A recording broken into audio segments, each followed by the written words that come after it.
Hello guys, আপনারা কেমন আছেন? তো গাইস, আজকে আপনাদেরকে দেখাচ্ছি একজন কৃষক জমিতে পাট শাক রোপণ করেছে।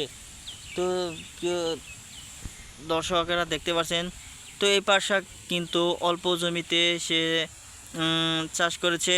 তো আপনারাও কি করবেন বন্ধুরা, আপনাদের যদি 2-1 শতাংশ জমি থাকে, সেই 2-1 শতাংশ জমি ভালোভাবে চাষ দিয়ে ঘাস পরিষ্কার করে তারপর বন্ধুরা পাট চাষ করা শুরু করে দেন। তো কি করবেন, এই অল্প পরিমাণ জমিতেও পাট শাক চাষ করলে আপনারা বেশ কিছুদিন পাট শাক ভাজি করে খেতে পারবেন, পাট শাক দিয়ে ঝোল শাক খেতে পারবেন। কিন্তু তো পাট শাক পেটের জন্য অত্যন্ত কার্যকারী হতে পারে বলে অনেকে বিশ্বাস করে থাকে। তো বন্ধুরা, পাট শাক বিভিন্ন উপাদান নিয়ে গঠিত হওয়ায় শরীরের জন্য উপকারী।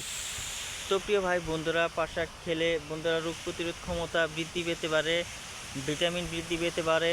তো যত বেশি পাট শাক খাবেন তত বন্ধুরা আপনাদের মুখের রুচি বৃদ্ধি পাবে। তো ত্বকের জন্য আপনারা পাট শাক খেতে পারেন।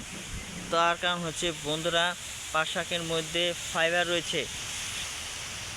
তো প্রিয় দর্শক, এই পাট শাক কী করবেন, আপনারা প্রতিদিন সকালবেলা ভাজি করে খাবেন একবেলা, এবং কি দুপুরে না খেলেও চলবে। তারপর আপনারা কি করবেন, পর্যাপ্ত পরিমাণ বেশি পরিমাণ তেল দিয়ে এবং কি পেঁয়াজ দিয়ে ভাজি করে রাত্রিকালেও খাবেন। তো অবশ্যই বন্ধুরা, আপনাদের দৈনন্দিন খাওয়া রুটিনে যদি এই পাট শাক রাখতে পারেন, তাহলে আমি আপনাদেরকে বলবো আপনাদের স্বাস্থ্যের জন্য অত্যন্ত উপকারী হতে পারে।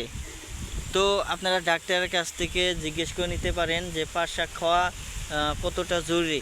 তারা যদি পরামর্শ দেয় তাহলে আপনারা পাট শাক খেতে পারেন। ধন্যবাদ আপনাদেরকে।